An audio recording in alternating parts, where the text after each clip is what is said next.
Yo, what's going on, guys? Mush back at it with another video, and whoa there, dude. Steam is making an absolutely absurd amount of money. The amount of money that they're generating is absolutely insane, and I would love to know. I know there's no way to get this stat. What I really want to know is, okay, so we know that Steam generated an estimate of $1.6 billion in gross revenue in December of 2025. Obviously, that's going to be higher than other months because December is where they run the Steam Winter Sale. You've got the holidays, people are spending money, etc., etc., and that number does come from Alinea Analytics, which I know some people question the validity, but well, that's the number we have, so we're gonna go with it for now. And we all know that Steam's generating an absurd amount of money, and it does seem like there is some validity within reason to the numbers that they put out.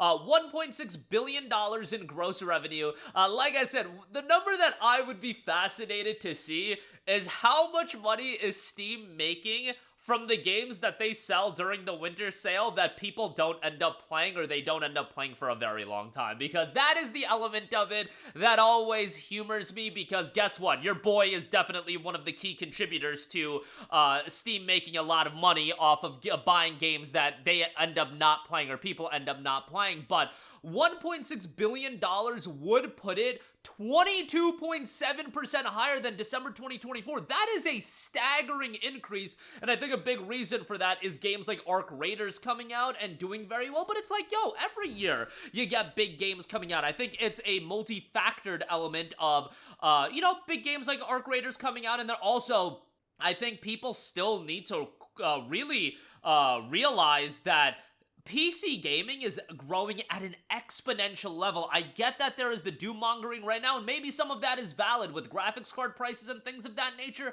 but given that there are so many games that are being sold during a Steam holiday sale that can run on toaster-level hardware, or even beyond toaster-level hardware, older hardware, you're gonna be generating a lot of revenue, and those people are PC gamers as well, even if they're playing on lower-end hardware. That doesn't mean they aren't playing games on PC, and that's where a lot of the sales come from, and we'll highlight some of the best-selling games as a part of the analytics study, and there's just a lot to assess and a lot that you could learn from some of the data that is being put out. But Arc Raiders was the #1 selling game by their estimates, 1.2 million copies, and guess what? That game was only 20% off. I think it's a factor of so many people playing that game very much being in the news cycle.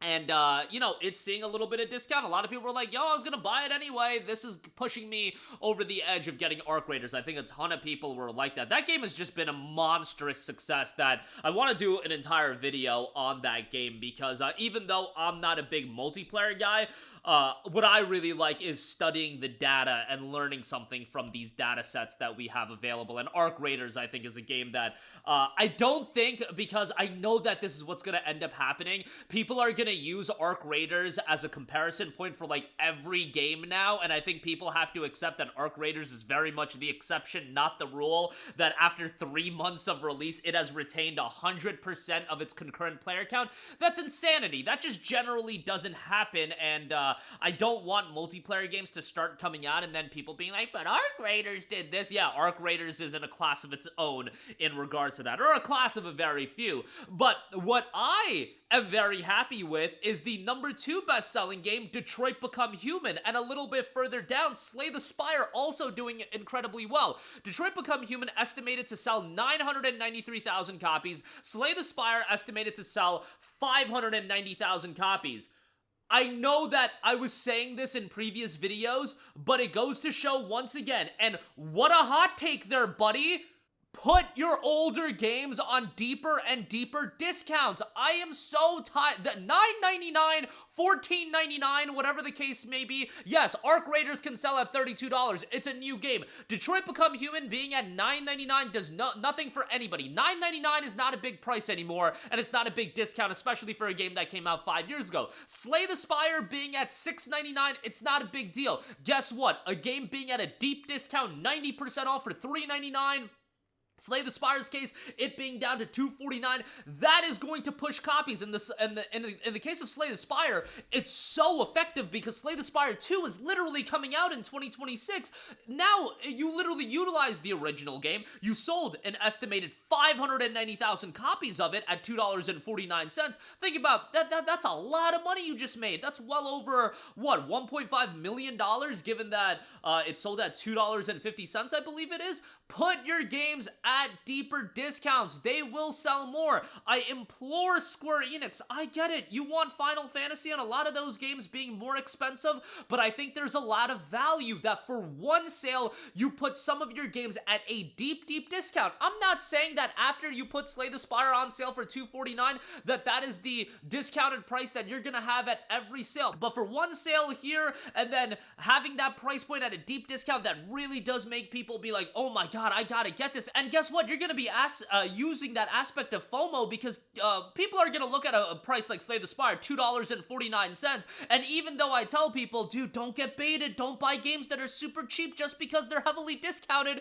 you know what? I'm gonna fall victim to that. You're probably gonna fall to that as well, and people are just gonna end up buying it. That certainly beats out your game being at the typical $19.79 that it is every sale, and nobody buying it. You selling a total of 4 copies of that game. A game that I look at is like Square Enix's Dio Field Chronicle. Like, yo, I get it. Okay, you want Nier Automata at a high price point. I get that. But in what God's name universe should Dio Field Chronicle be at like $20? Like, in no universe should that be the case. If Dio Field Chronicle was actually at like $3.99 or $2.99, I would be like, yo, Dio Field Chronicle had a mixed reception, but at that price point, I would say recommended. And the crazy thing is, a ton of people would buy the game, and then they would never play it, but who cares? You're making the money off of it anyway, so why not just put it at a bigger discount?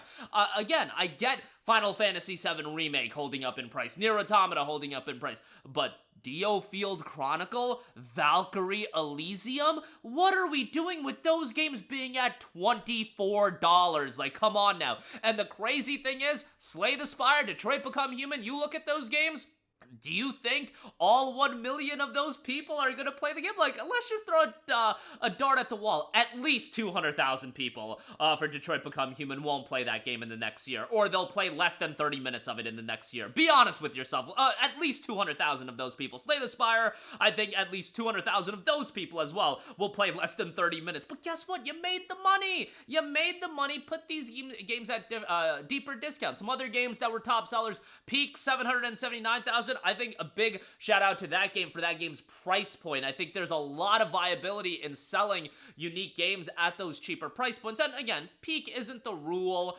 It's another one of those breakout titles, but 779,000 copies on that. Icarus, 735,000 copies. Battlefield 6, 706,000 copies. I mean, that game is just one of the biggest games of the year, even if it's, I believe it was on sale for $48. It's going to be one of the bigger titles. And then Repo, 666,000. Again, those are estimations, but I think there's a lot that we can take away from the games at the deep discount section. And I would say that it can't be a case of Detroit Become Human went on sale for $3.99. I really do think it would behoove them to not put it on sale for $3.99 for a while for the betterment of how sales are structured. You want to and this is me talking from a Steam perspective, and you would need developers to kind of come on board to do this. But I think everybody should have a shot to put their games at a deep discount for one particular sale, and then you can't continue having that price point because then that dilutes the value of the deals if suddenly deep discounts are just across the board. You need to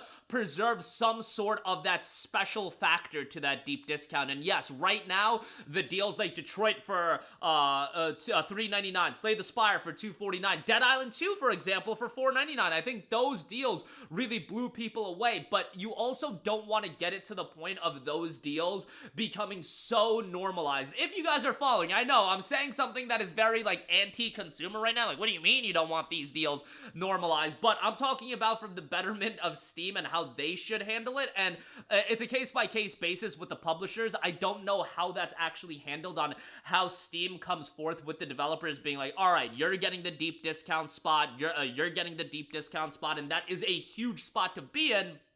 that I think has added another layer to these Steam sales right off the bat, because those are going to be some of the best-selling games every sale that comes around. But I really do like that. And again, what a hot take there, buddy. Let's get cheaper games. You know, I'm tired of paying $9.99 for some of these games. $7.99 isn't good enough. But guess what? You're putting these games at these super big discounts, and you have to weigh it. Sometimes the value isn't there, but you're going to end up selling the game a bunch of copies to people that aren't going to play it anyway. They were never gonna buy the game at $7.99 or $9.99, $2.49 for Slay the Spire, you know, $3.99 for Detroit Become Human. All of a sudden, they are buying the game, and you're making a lot of money, and there's gonna be a significant amount of people that do play the game, and then in the case of Slay the Spire, they'll be excited for Slay the Spire too. It just makes so much sense. It just makes so much sense to me, but yeah, I think that's been one of the biggest and greatest things that Steam has added when these sales have come around, because how often is it that a Steam sale comes around and people will still be like this, oh, there's no good deals, I own everything, and yeah, a lot of people own all the games that they want, but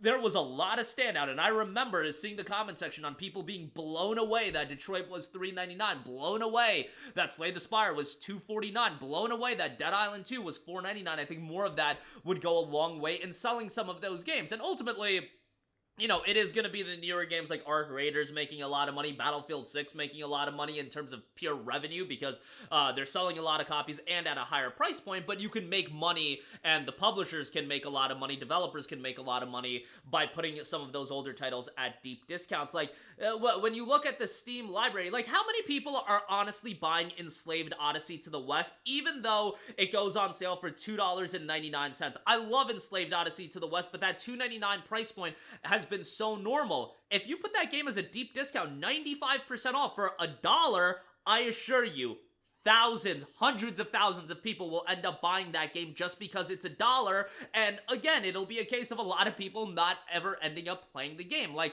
how much money are you really passively making from Enslaved? And you have it available at that price point for one sale, and then you move on. I can make the same argument for a Deus Ex Human Revolution, these games from a decade plus ago, that it's like $2.99 does nothing for people anymore, but if you had that game at 99 cents, it would go, I feel like, a long way, and for that particular sale, just selling a lot of copies, and then you don't run it every year. You don't run that level of a deal every year, but every couple of years, oh my god, for this winter sale, it's back to 99 cents, and that's a deal that actually stands out. Where I do think nowadays with the Steam sales, it is this malaise of a lot of games that are discounted, and it's like, same prices as usual, and then outside of the big games every year, you know, your Arc Raiders, Battlefield 6, the standouts are, oh, Slay the Spire is $2.49, oh, Detroit Become Human is $3.99, Dead Island 2 is $4.99, so on and so forth.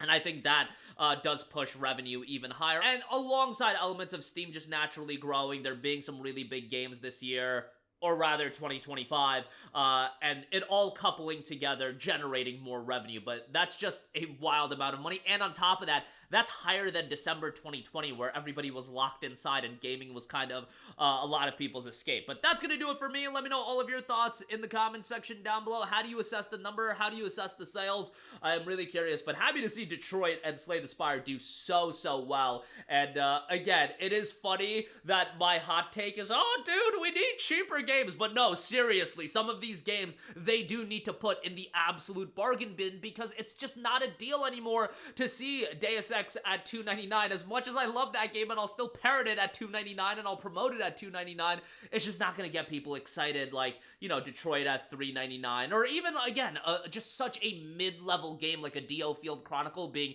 anywhere above $10 is egregious. But that'll do it for me. Your thoughts down below. Thanks for watching, and I will catch you guys in the next one. Peace out.